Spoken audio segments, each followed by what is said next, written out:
diikat kepala, kemudian beliau seperti memakai kain jadi, kemudian beliau seperti memakai kemeja kayak gitu, kemudian pakai seperti jubah, tetapi jubahnya itu panjang kayak gitu.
Assalamualaikum warahmatullahi wabarakatuh. Salam Rahayu. Kali ini tim Eksaka Channel sudah berada di Sumur Bandung yang berada di Salatiga. Ada cerita apa saja yang menyelimuti tempat ini dan sosok seperti apa yang ada di tempat ini? Tetap bersama kami Eksaka Channel. Setiap jengkal tanah punya cerita.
Sumur Bandung ini ada sejak kapan dan ada sejarah cerita apa yang menyelimuti tempat ini? Baik Mas Hakim, jadi Sumur Bandung ini itu merupakan cikal bakal dari desa Tegarejo yang ada di Salatiga ini. Jadi menurut beberapa sumber yang saya baca, itu dulunya ketika ada peperangan, waktu itu Pangeran Diponegoro, salah satu prajuritnya, yaitu yang bernama Kyai Sufi, itu seperti melarikan diri atau beliau itu seperti mencari tempat untuk berlindung, karena pada waktu itu ketika Pangeran Diponegoro beserta prajuritnya perang dengan Belanda itu kalah dalam persenjataan. Jadi prajurit-prajurit beliau itu seperti mundur dan mencari tempat untuk bersembunyi. Beberapa desa itu seperti itu juga. ada cerita seperti itu juga. Tetapi untuk tempat ini itu konon katanya bernama Kiai Sufi. Jadi ketika salah satu prajurit dari Pangeran Diponegoro yang bernama Kiai Sufi ini ketika mengasingkan diri atau beliau itu mencari tempat yang aman dari penjajah Belanda, beliau itu duduk di bawah pohon beringin, kemudian menamai tempat ini itu Desa Seloro. Seloro itu dari kata kesel dan loro. Kemudian lambat laun beliau itu seperti nyaman di sini, kemudian bermukimlah di tempat ini seperti itu. Kemudian beliau membuka atau menamai tempat ini sebagai tempat Tegalrejo yang menjadi lurah pertama, yaitu cucunya beliau. Kemudian beberapa tempat itu memang ada sumur Bandung ya Mas. Itu dulunya menurut beberapa sumber yang saya baca, sumur Bandung ini itu dulunya itu bernama Sumur Gandul. Sumur Gandul itu dari kata sumur yang gemandul, atau dia itu gemandul gitu loh Mas. Jadi dia itu di lereng yang dekat sungai. Kalau bisa kita lihat kan sebelahnya itu kan sungai. Jadi dia itu di lereng, kemudian dia itu di antara sungai kayak gitu. Jadi seperti itu untuk cerita sejarahnya. Kemudian mau tanya apa lagi?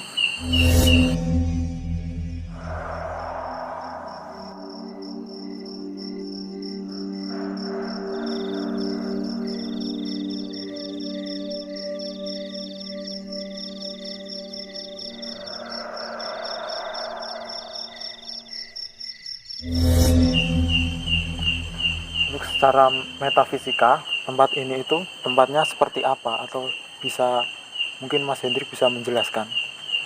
Jadi kalau saya melihat secara metafisika, jadi pertama kita datang itu memang udah jauh-jauh hari udah persiapan untuk datang ke sini. Jadi kita sudah ditunggu sama sosok laki-laki, tetapi beliau yang menemani kita, sosok laki tersebut itu memakai, kalau bisa saya sedikit mendeskripsikan atau menggambarkan itu laki-laki memakai ikat kepala Mas. Jadi ikat kepala, kemudian beliau seperti memakai kain jari, kemudian beliau seperti memakai kemeja kayak gitu, kemudian pakai seperti jubah, tetapi jubahnya itu panjang kayak gitu.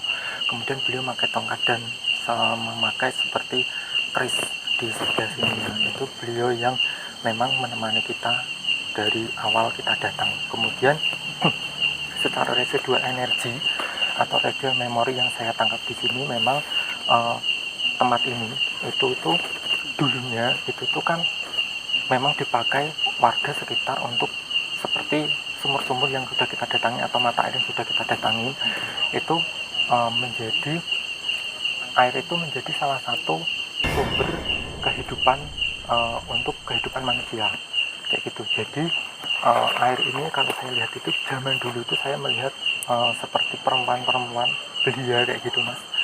Perempuan-perempuan tersebut itu berkisar umur masih belia, masih remaja, masih gadis istilahnya kayak gitu, memakai kain kemben kayak gitu ya Mas.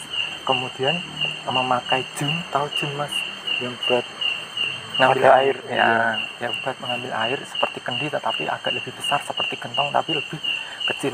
Nah itu mengambil airnya tuh di sini Mas. Itu kayak aku lihat kayak gitu ya. Jadi kayak residual energi di sini tuh memang saya lihat itu lebih dominan kayak perempuan kayak gitu secara residual memori dan residual energi yang saya lihat gitu. Kemudian memang digunakan lambat laun karena memang sudah modern, jadi tempat ini itu seperti sudah menjadi wisata religi, digunakan orang-orang tertentu untuk mencari sesuatu hal, contohnya untuk bertapa atau untuk mencari wangsit dan lain sebagainya. Kita bisa lihat ketika ke dalam tadi ada bekas-bekas dupa dan ada bekas-bekas kemenyan. Jadi kalau memang datang ke sini itu kita dengan niat yang baik, itu pasti kita akan mendapatkan yang baik kayak gitu Mas. Suasananya itu juga akan baik karena tempat ini sejatinya tempat baik. Kalau kita datang ke tempat ini dengan niat yang kurang baik, dengan niat yang meminta sesuatu hal, ya mohon maaf kayak gitu. Karena kalau kita minta ya kita harus meminta kepada Tuhan Yang Maha Esa. Kalau memang mengambil air dari sini, itu air yang di sini itu merupakan seperti perantara saja Mas kayak gitu, perantara tetap kita minta kepada Tuhan Yang Maha Esa, seperti itu. Kemudian di sini pun kalau saya merasakan itu sekarang hawanya agak dingin ya Mas. Iya, Agak dingin. Kemudian merasakan apa gitu Mas tadi? Berubah-ubah ya Mas. Tadi kan ketika kita datang ke sini, iya, hawanya itu saya melihat ini takut sebenarnya. iya. Tapi setelah kita take Iya. masuk ke sini hawanya tenang. Kemudian tadi dingin lagi. Dan kemudian pokoknya berubah-ubah, dingin tenang gitu Mas. Ya karena itu tadi, sejatinya kalau kita datang ke tempat ini itu dengan niat yang baik, itu pasti kita ya akan disambut dengan baik kayak gitu Mas. Jadi sosok-sosok beliau yang ada di sini itu pasti akan juga menampakkan hal yang baik gitu. Tetapi kalau kita datang ke sini, mohon maaf dengan niat yang kurang baik, menantang dan lain sebagainya, beliau di sini pun juga merasa terganggu. Seperti itu. Oh, ada yang ditanyakan lagi? Mungkin saya menambah sedikit ya, karena saya beberapa itu melihat kalau beberapa konten kreator yang datang ke sini itu seringnya itu perempuan ya, yang ketika dimediumisasi yaitu kalau ya karena itu tadi, karena melihat memang pada zaman dulu itu banyak perempuan seperti remaja-remaja itu mengambil air itu di sini itu karena konon katanya zaman dahulu ini memang tempat yang digunakan salah satu memang satu sumber yang digunakan di desa Tegalrejo ini itu sumbernya mengambilnya dari sini seperti itu. Tapi di sini ya sosok yang kali ini mendampingi kita di sini ya itu tadi laki-laki tapi juga itu tadi ya. Tapi ini memang kita datang tiket ke sini itu memang udah lama, tiketnya kita umum, jadi yang di luar tempat ini itu otomatis sudah terundang karena kita membuka. Beberapa ini kalau bisa dirasakan memang agak sedikit merinding, tapi nggak apa-apa, kita kan di sini niatnya baik. Jadi tempat ini itu tempat jika bakal suatu desa dulu nenek moyang atau leluhur kita itu pertama kali di sini. Jadi tolong untuk yang datang ke sini hormati yang ada di sini, sama beliau yang ada di sini itu ulok salam dan lain sebagainya, izin dan lain sebagainya, sehingga kita datang ke sini itu kita diberikan izin seperti itu. Jadi kita di sini tuh merasa nyaman seperti itu saja.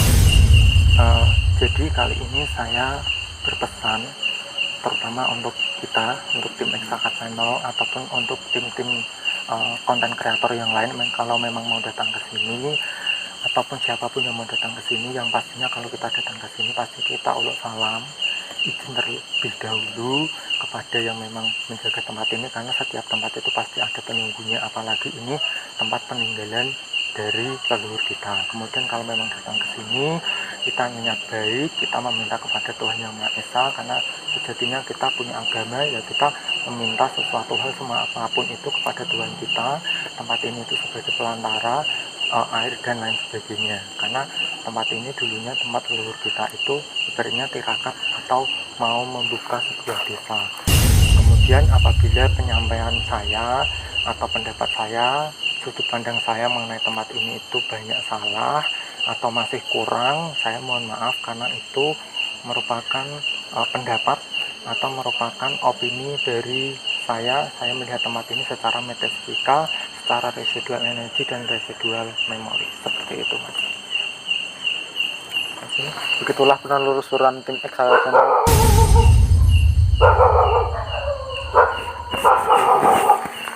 Closing di atas saja.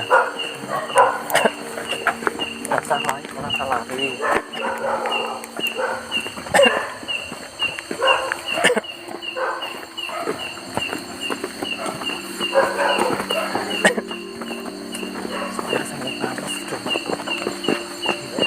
Gimana cuma tuh?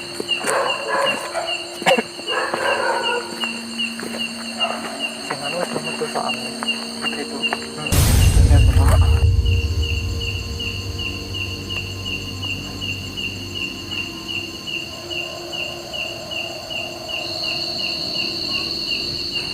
Begitulah penelusuran tim Eksaka Channel di Sumur Bandung, Tegalrejo, Salatiga. terus dukung tim Eksaka Channel dengan tekan tombol subscribe, like, comment, dan share sebanyak-banyaknya sehingga kita bisa mengusik tempat-tempat yang lain. Akhir kata, Assalamualaikum warahmatullahi warahmatullahi wabarakatuh. wabarakatuh.